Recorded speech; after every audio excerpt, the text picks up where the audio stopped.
Olá, pessoal! Vamos dar continuidade à aula 1, que é a aula relacionada a aquecimento de condutores. Essa aula que eu vou apresentar para vocês, a aula 2, apresenta as características dos condutores elétricos e sua capacidade de condução de corrente.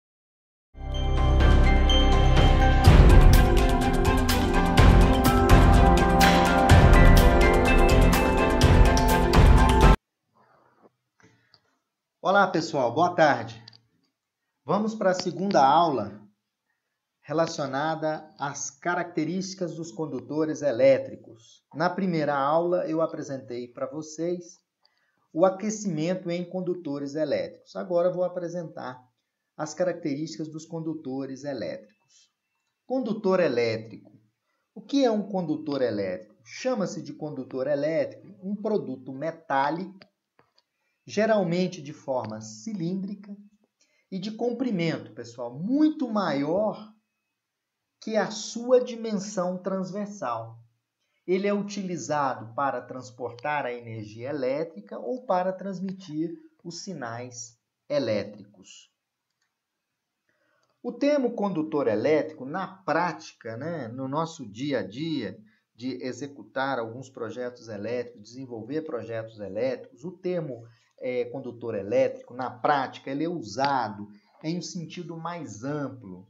Além de condutor propriamente dito anteriormente, os condutores isolados, os cabos unipolares e multipolares, os fios e os cabos nus, as barras e os barramentos blindados são condutores elétricos, consideramos como condutores elétricos, em sentido mais amplo.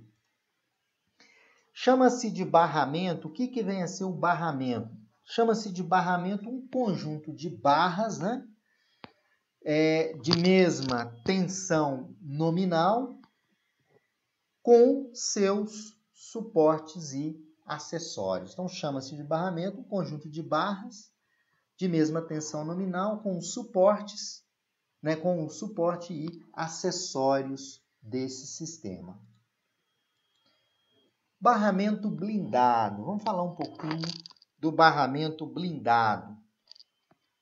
O condutor elétrico, barramento blindado. O barramento blindado é uma linha pré-fabricada, gente, cujos condutores, eles são barras. Ao invés de usar o condutor convencional, o barramento blindado, ele é uma linha pré-fabricada, cujos condutores são barras acondicionadas em caixas metálicas por meio de isoladores. Essas linhas são conhecidas como busway. Então, o busway é um barramento blindado, é uma linha pré-fabricada cujos condutores são barras, acondicionadas em caixas metálicas por meio de isoladores. Essa figura que eu trago para vocês, ela ilustra o barramento blindado, que é esse barramento onde eu estou passando o mouse. O barramento blindado, ele é constituído de barras, de barras ao invés de condutores, são barras que são isoladas.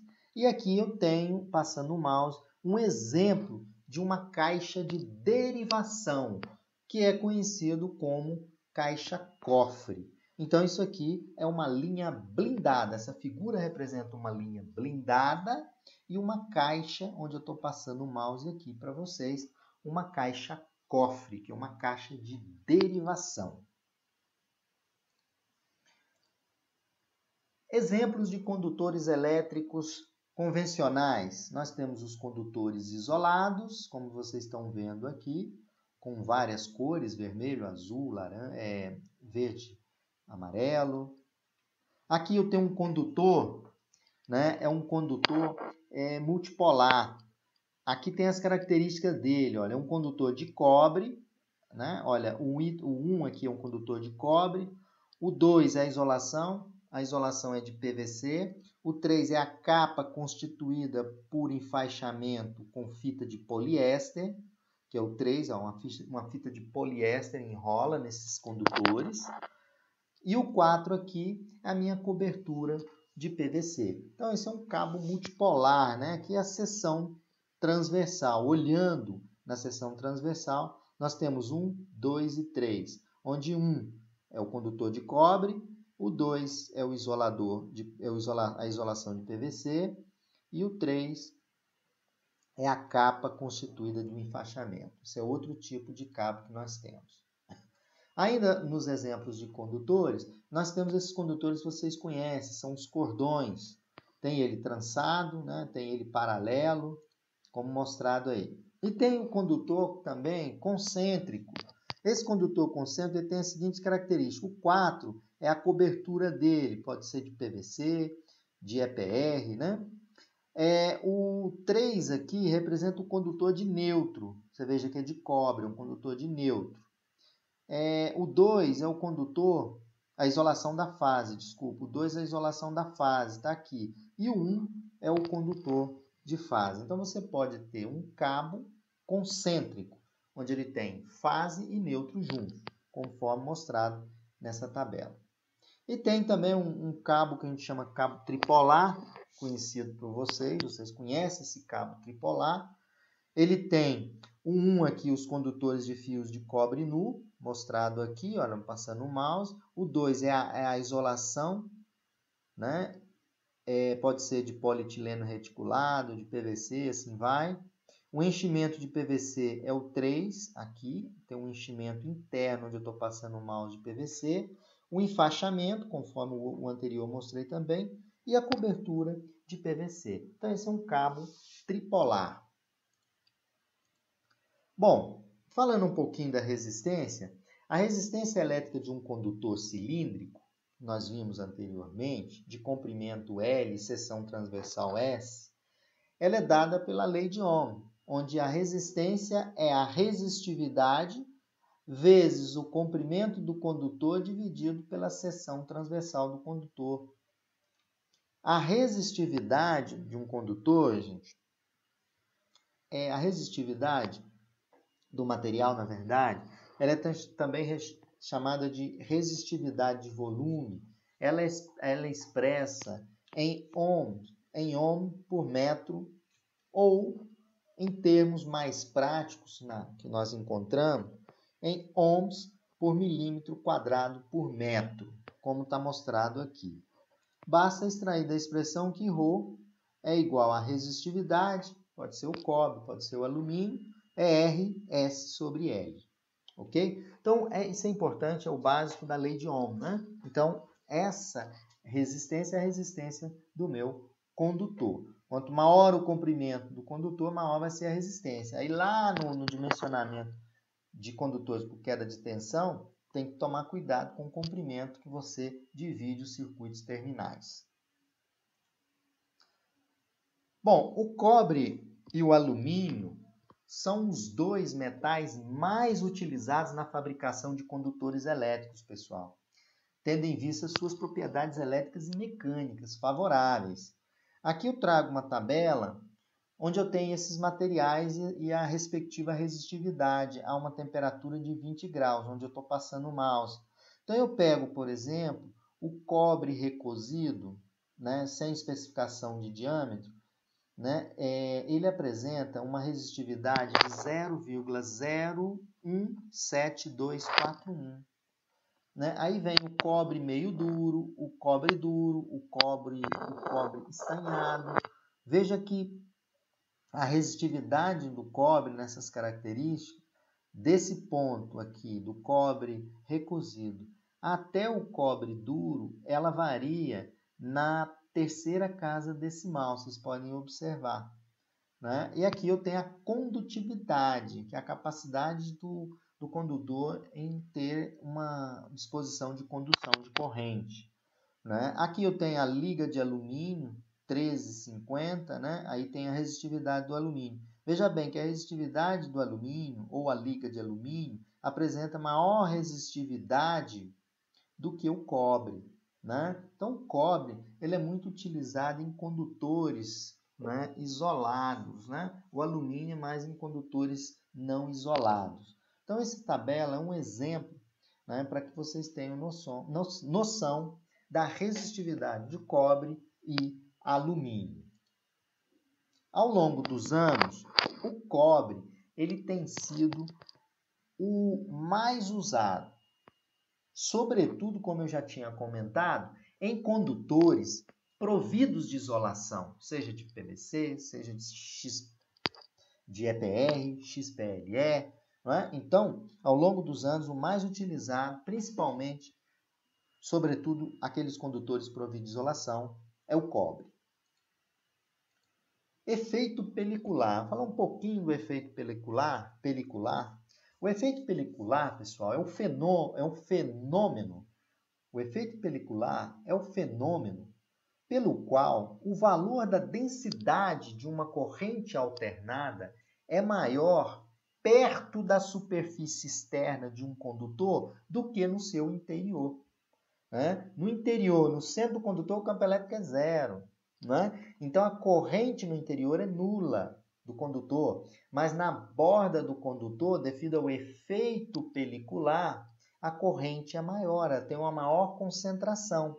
Não é? Essa maior concentração dessa densidade de corrente alternada mais perto da superfície externa do condutor, a gente dá o nome de efeito pelicular. O efeito pelicular ele é responsável pelo aumento da resistência aparente de um condutor elétrico, em função do aumento da frequência da corrente elétrica que percorre no condutor.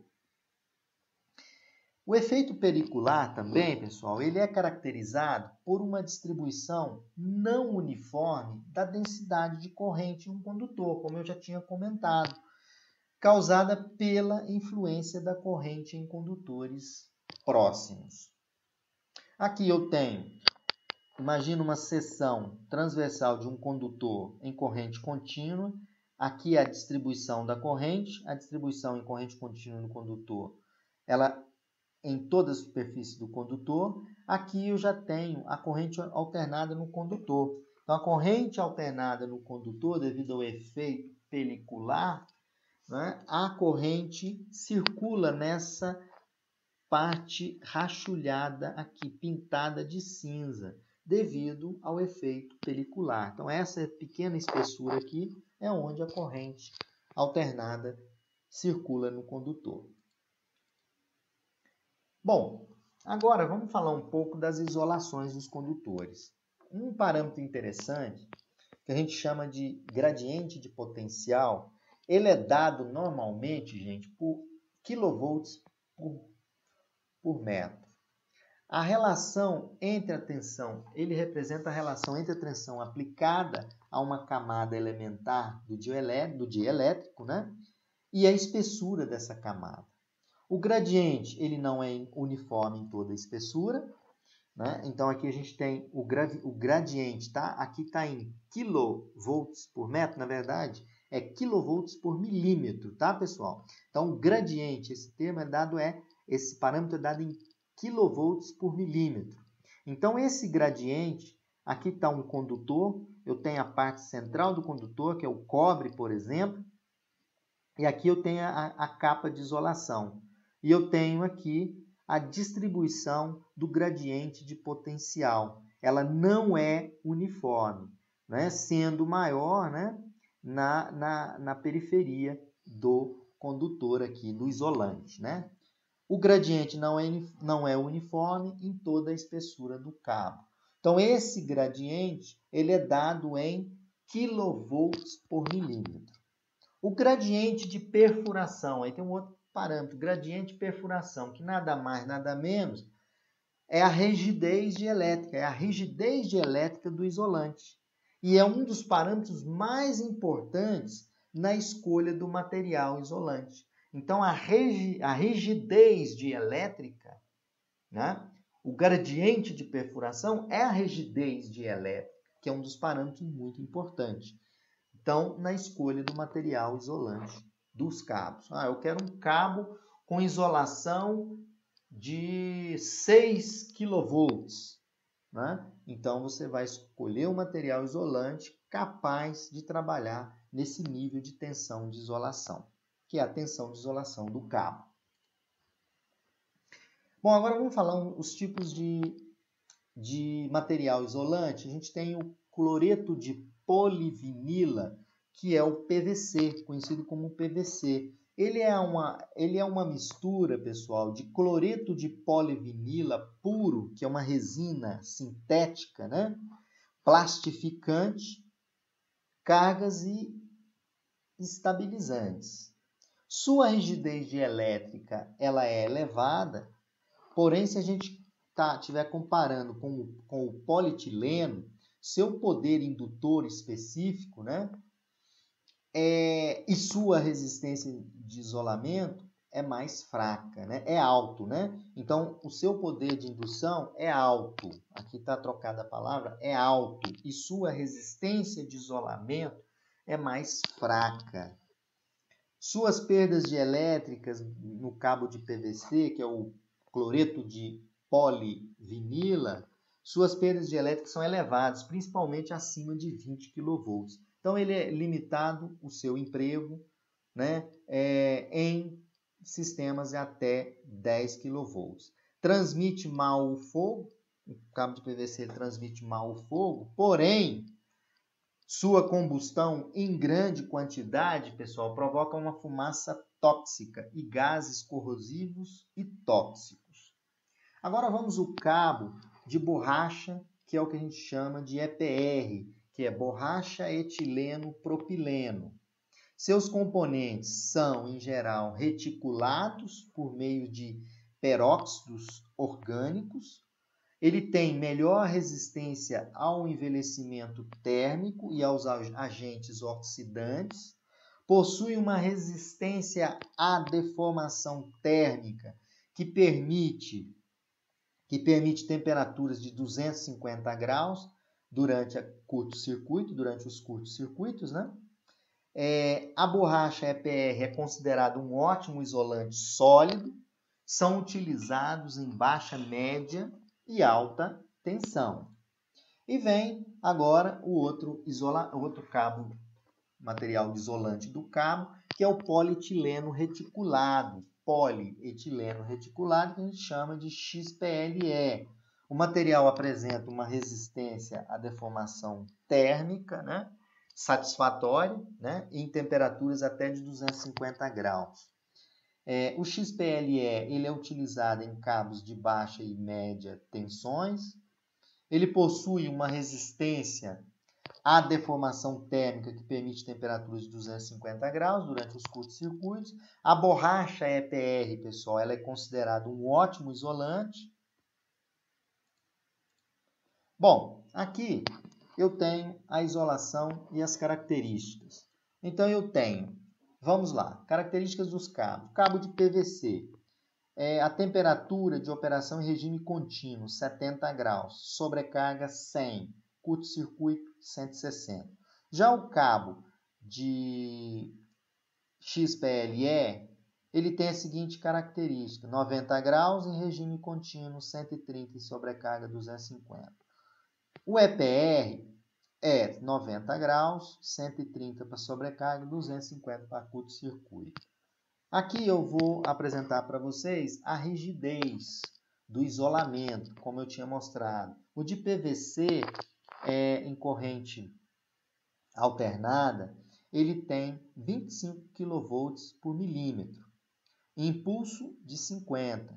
O XPLE, olha só a capacidade, a rigidez dele, 50. O EPR, 40. Né? Aqui eu tenho o gradiente de projeto desse cabo. Veja que o cabo de PVC tem gradiente menor, né? Que é a isolação, né? Que é o gradiente de isolação, que é a tensão capaz de suportar por milímetro, né? Que é a rigidez. Então, existem diferenças entre esses cabos. O cabo de PVC é um cabo mais barato se a gente comparar com o cabo EPR e um cabo XLPE. Bom, agora importante aqui eu quero dar uma ênfase bem detalhada, que são os métodos de referência da instalação dos cabos, os métodos de referência da instalação dos cabos, né, e a condução de corrente. Os métodos de referência são os métodos de instalação indicados na IEC 603/64-552, para os quais a capacidade de condução de corrente ela foi determinada por ensaio ou cálculo, ou por cálculo. Então, eu tenho alguns métodos de referência. O método A1, ele está relacionado com condutores isolados, instalados em eletrodutos de seção circular, embutido em parede termicamente isolante. O método A2 já é um cabo multipolar em eletroduto de seção circular, embutido em parede termicamente isolante. Então, aqui, ó, é eletroduto embutido de seção circular embutido em parede termicamente isolante, aqui cabo multipolar. Depois o outro método, B1, são condutores isolados em eletroduto de seção circular sobre parede de madeira. O método B2 é cabo multipolar em eletroduto de seção circular sobre parede de madeira, ok? Então, A1, cabos isolados, B1, K1, cabos isolados em eletroduto de seção circular, cabos isolados em eletroduto de seção circular, tanto o A1 quanto o A2. Então, esses métodos de referência é importante, porque as tabelas de condução de corrente dos cabos elétricos é baseado nessa norma IEC.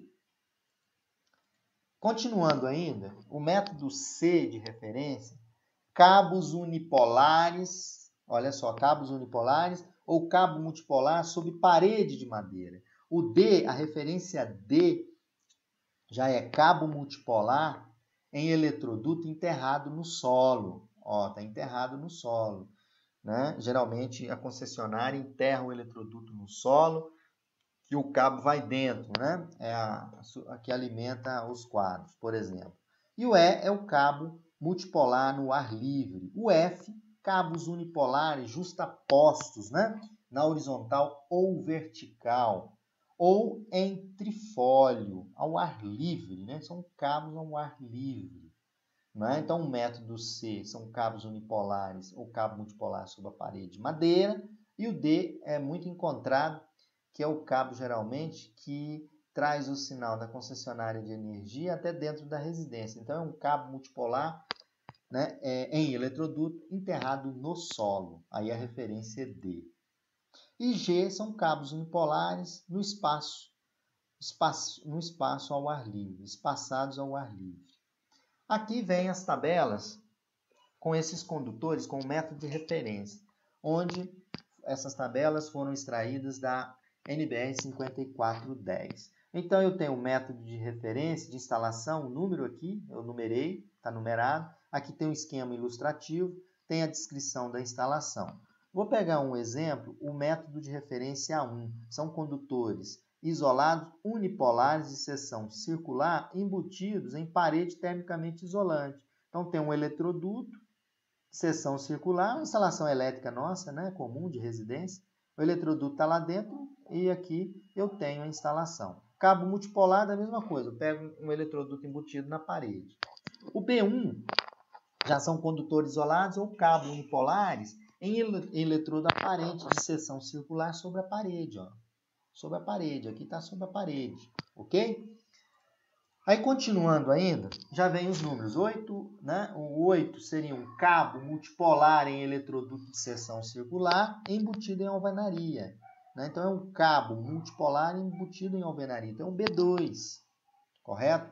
O 11, o método 11 é o C. Então, tem vários métodos Cs aqui. Então, olha esse C aqui que eu vou mostrar para vocês. Esse método C são cabos unipolares ou cabo multipolar em bandeja. Vocês podem usar aqui, ó, bandeja. Então, quando eu vou escolher o condutor, eu vou ter que olhar o método, né? Então, a gente consulta essas tabelas. Eu estou apresentando para vocês como é que a gente vai fazer essa consulta a essas tabelas. Por exemplo, esse aqui, ó, cabos unipolares ou cabo multipolar fixado diretamente no teto, ó, é o método C.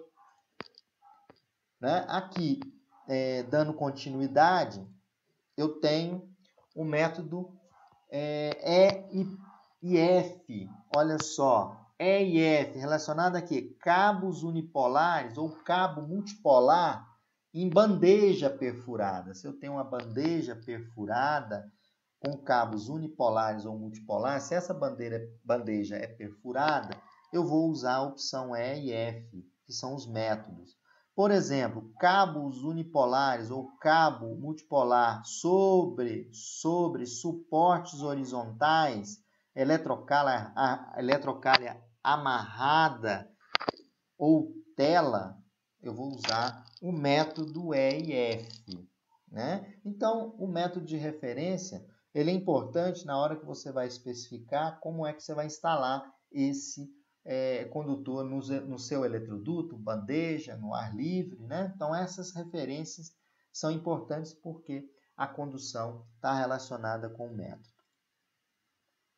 Dimensionamento da capacidade de condução. Nós podemos, sem olhar nas tabelas de condução, calcular a corrente de condução de um condutor. Essa corrente de condução, eu estou passando o mouse na expressão, é IZ, que é igual a A, que multiplica S elevado a 0,625, onde A é tabelado e vai depender do método de referência. Os métodos que nós vimos eram A, B, C, D, E e F, não é? E aqui eu tenho a isolação. A isolação de PVC? Não. A isolação EPR, XLPE, não é? O condutor é de cobre ou de alumínio? Né? Qual é o carregamento? Né? Condutores carregados. O que vem a ser condutores carregados? Aqui embaixo eu vou explicar para vocês. Isso aqui é muito importante, eu tenho um adendo a fazer para vocês. Vocês conseguem, com essa tabela única aí, determinar a capacidade de um condutor, correto? Um condutor de 10. Não estou com a tabela, mas estou aqui, anotei no meu celular a expressãozinha de capacidade de condutor e tem essa tabelinha aí no meu celular. Então, é possível de vocês encontrarem a capacidade do condutor, usando a expressão IZ igual a A, que multiplica a seção transversal elevado a 0,625. O que é importante a gente observar também é que o número de condutores carregados a considerar, é os condutores vivos no circuito, isto é, fases e neutro. Então, se eu tenho um circuito monofásico, são quantos condutores carregados? 2, fase e neutro. Aí eu tenho que consultar a coluna de 2 condutores carregados. Quando o sistema é trifásico, a gente tem uma característica, né, em particular, no caso do circuito trifásico, quando, né, no circuito trifásico com neutro, então você tem 3 fases e um neutro, aí o carregamento é 4, né? Mas aqui na tabela, pessoal, só tem carregamento 2, 3, 2, 3, 2 e 3. O carregamento, o mínimo é 2, o máximo é 3. Mas e se eu tenho um circuito trifásico que tem fase, fase, fase, 3 fases e neutro? Aí o carregamento seria 4. Mas não tem na tabela. Então, aí é o caso particular. Em particular, no caso de circuito trifásico com neutro, quando há circulação de corrente no neutro não for acompanhada de redução correspondente na carga dos condutores, o neutro deve ser computado. Então, geralmente, em projetos de edificação, a gente não computa o neutro. A gente considera que não existe nos condutores de fase componentes harmônicas de ordem 3 e múltiplas. Quando você vai fazer o dimensionamento de uma carga, que existe as componentes harmônicas de ordem 3 e múltiplas, você deve considerar o neutro. Aí passa a ser 4. Mas como fazer isso? Aí você vai na tabela de condução do seu condutor, vai lá, extrair o valor com 3 condutores, você pode até usar essa expressão. Calculou IZ com 3 condutores? Ok. Depois você vai fazer o seguinte, multiplica o valor de 3 por 0,86, ou seja, nesse caso, a tabela apresenta apenas carregamento com 3, você deve multiplicar o valor do carregamento com 3 por 0,86. Um exemplo, você selecionou lá e sua carga ela tem harmônicas múltiplas, né, de ordem 3 e múltiplas. Né? Aí o que vai acontecer? Você vai lá consultar a condução com 3 condutores carregados. Achou o valor, o valor deu 100 amperes. Aí você vai multiplicar esse valor por 0,86. Aí você vai ter a capacidade de condução, considerando as harmônicas. Aí passa a ser de 100, passa a ser 86. Ok, pessoal? Então é bem simples. Então, o carregamento, ele é a quantidade de condutores vivos, que são os condutores de fase e de neutro. Se for trifásico equilibrado, onde você não tem, onde não vai existir componentes harmônicos de ordem 3 e múltiplas, aí você considera 3, não considera o neutro. Você vai considerar um neutro quando tiver essas componentes harmônicas. Aí calcula o valor com 3, com carregamento 3, ou consulta na tabela com carregamento 3 e multiplica por 0,86. Aqui eu tenho a tabela de condução. Né? Essa tabela aqui é para condutores isolados, cabos unipolares e multipolares, cobre e alumínio. Na verdade, eu vou apresentar só para vocês o cobre. Então, condutores carregados. Bom, se eu pegar o método D, que é um cabo enterrado, né, no solo, imagina que eu tenho um circuito bifásico. Né? Imagina o seguinte, circuito bifásico, fase e neutro. Qual é o carregamento? 2 ou 3? O carregamento é 3. Aí eu vou consultar a tabela aqui com 3. Vamos admitir que o circuito é monofásico, tem fase e neutro. O carregamento D vai ser quanto? 2. O sistema é trifásico. Eu vou considerar trifásico com neutro. Se não tiver harmônicas múltiplas, né, ali, harmônica de nível 3 e múltiplas, o que você vai fazer? Se não tiver, não vai considerar um neutro. Então, vamos dar um exemplo aqui para a gente consultar nessa tabela. Eu quero saber qual a capacidade de condução de um condutor de 10 milímetros de seção transversal. Esse condutor ele está instalado em um eletroduto de seção circular enterrado no solo. Qual é a referência? A referência é D. Eu quero saber qual a capacidade de condução. Aí eu tenho que saber. O circuito vamos admitir que o circuito é monofásico. Então, ele tem fase e neutro. Então, qual é o carregamento? 2. O método de referência, D. Aí eu venho na tabela, cabo de 10 milímetros. Eu venho aqui, olha, estou cruzando aqui. Qual é o carregamento? Carregamento 2. Está aqui, ó, carregamento 2. Ó. Qual é a capacidade de condução? 63 amperes. Vocês podem observar aqui. Outro exemplo, vamos imaginar que o circuito, esse mesmo circuito, agora eu vou mudar, ele passa a ser um circuito bifásico. Então, ele tem qual carregamento? 2 fases e o neutro. Então, eu vou considerar 3. Então, carregamento 3. Aí passa a ser qual a capacidade? 52 amperes. Vou considerar 3 para trifásico. Então, seria um trifásico 52 amperes. Então, veja, um cabo de 10 milímetros, um sistema trifásico para alimentar uma residência, qual a capacidade dele? 52 amperes. Por isso que vocês veem lá, trifásico 50 amperes. Coloca um disjuntor de 50 amperes. Ok, pessoal? Então, vocês vão usar sistema trifásico, qual o carregamento? 4.